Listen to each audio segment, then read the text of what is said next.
Nkulamusiza nate owooluganda abo bali kwekumira ku mukutu gwaffe okwagala Katonda. Amaanyi nze Bolton Serunjoji. Omulamwa gwe njagala okutambulirako zino weeks ezijja 5. Buli Monday nja kuba nteekayo video emu nga tuli ku mulamwa gwe gumu. Bw'obanga oli Mukristaayo kikkakatako okumanya ebyawandiikibwa n'okutegeera ekigambo kya Mukama waffe Yesu Kristo, n'okumanya ekituufu n'ekikyamu.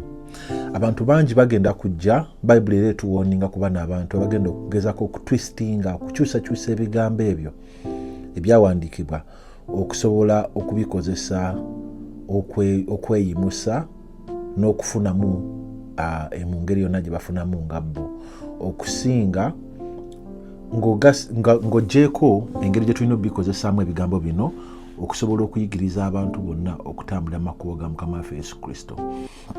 Kale ekimu ku byawandiikibwa kye tusobola okukozesa okweyongera okuyiga nga ekimu ku bintu bye bakola abantu bano bagezako okukyusakyusa ekisa nti buli w'olaba nga bakugamba olina okukola kino okusobola okuba nga oli bulungi ne Katonda, olina okukola kino, olina kyolina okugattako nga ggwe, eyo si y'enjiri entuufu. Enjiri entuufu etugamba nti Yesu Kristo yasasulira buli kyetaago kyonna omulimu gwaffe gwakukkiriza nakugondera nakutambulira mu makubo ge. Buli w'obanga olina kyolina okukola Katonda abeeko kyakukolera, eyo enjiri nfu. Tewali ky'oyinza kukola Katonda n'abaako kyakukolera. Katonda tumusaba busabi n'akola nga bw'aba yagadde. Era obulokozi tubufuna nga tubufuna mu kisa kye kyokka. Bayibuli etugamba bw'eti mu kitabo ky'Abeefeso essula ya 2. Edda tutandikira mu lunyiriri olusooka tugenda paka ku lunyiriri olw'omunaana. Edda mwali mufiiridde mu byonoono byammwe ne mu bibi byammwe, ebyo bye mwatambulirangamu ng'emirembe gy'ensi bwe giri. Edda mwali mufiiridde mu byonoono byammwe ne mu bibi byammwe, ebyo bye mwatambulirangamu ng'emirembe gy'ensi bwe giri, nga mufugibwa omwoyo gw'omukulu w'obuyinza obw'omu bbanga, omwoyo gwa Setaani ogufuga abajeemu bonna. Edda naffe twatambuliranga mu kwegomba kw'emibiri gyaffe, nga tukola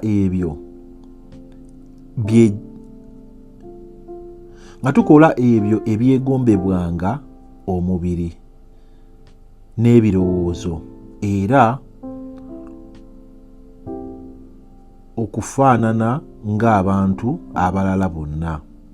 Naffe mu buzaalirwana twali baakubonerezebwa ng'abalala bonna, kyokka olw'okwagala kwe okungi n'ekisa kye ekingi, ne bwe twali nga tufiiridde mu bibi byaffe, yatufuula abalamu awamu ne Kristo.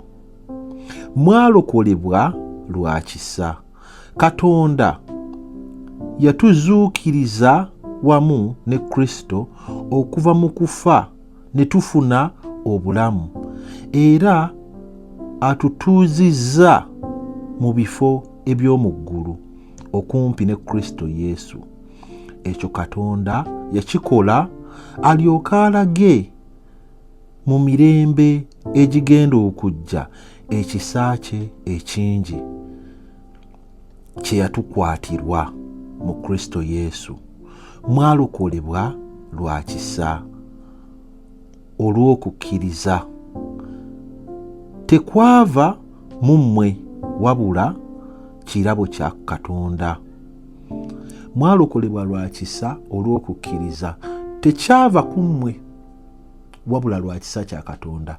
Katonda yatukwatibwa ekisa n'asobola okuggulayo emitima gyaffe n'amaaso gaffe n'atulaga Kristo, ne tulyoka tukyusibwa, ne tulyoka tulokolebwa.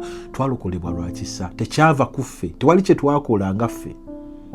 Katonda ye yabikkula emitima gyaffe n'abikkula n'amaaso gaffe ne tusobola okulaba amazima ne tukkiriza. Ekintu kye tukola kyokka Katonda ate nakyo yakitusobozesa okukikola kwe kukkiriza. Gwe mukristaayo eyo ng'olina mukwano gwe atakkiriza, ekyamaanyi ky'oyinza omukolera kumusabira Katonda amukyusa omutima gwe. Tosobola mukyusa, toli Katonda, toli mutonzi. Katonda yekka yasobola omukyusa. Katonda amulage ekisa amukyuse asobole okulaba amazima alokolebwe. Buli kintu ekyekwasaganiza ku bulokozi kiva mu kisa kya Katonda. Kakati wabayo omuntu yenna ng'agamba olina okukola kino, Katonda asobola okukolera bw'ati akulimba.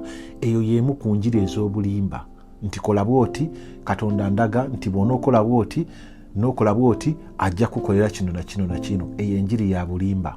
Ezo ze zimu ku njiri z'obulimba. Tunda enjuyo, leeta sente zonna oziweeyo eri ekkanisa. Waayo kino kyenkana weekiti bwekiti, Katonda ndaga nti waliwo agenda okuwaayo ekirabo weekiti. Njiri ya bulimba. Eyo njiri ya bulimba. Era bw'oteeweeyo nnyo kumanya byawandiikibwa, ogenda kubeera Pawulo akyogera nti ng'oyugayuuzibwa buli nsomesa yonna ejja.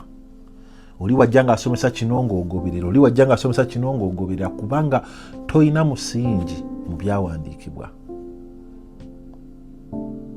So engeri emu gye tutunuddeko olwaleero, abantu ababuulira enjiri ey'obulimba gye bayitamu okubuulira enjiri ez'obulimba kwe kutwistinga oba okukyusakyusa ekisa kya Katonda.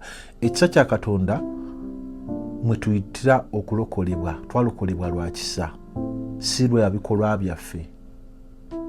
So bw'ofuna omuntu bw'owulirayo omubuulizi yenna akugamba nti kola bw'oti ne bw'oti, olyoka osobola okutuukira Katonda, aba akulimba. Obulokozi tubufuna nga tubufuna just lwa kisa kya Katonda. Yekka yatubikula amaaso n'atulaga Yesu Kristo omwana w'omu, n'atusobozesa n'otusobozesa okumukkiriza n'okutambulira mu makubo ge. Wiiki ejja tujja kuba tulaba engeri endala ey'okubiri, ababuulizi bano abakyusa ebyawandiikibwa, ababuulira enjiri etali ntuufu, etali ku mazima, engeri ey'okubiri gye bakozesaamu okubuulira enjiri eno etali ku mazima. Mbaagala nnyo, Mukama abankuumire. Oba tonna subscribinga, sharinga vidiyo eno, obubaka buno busobola okutuuka ku bantu abawera. Mukama abankuumire, mbeere bulungi, mweraba.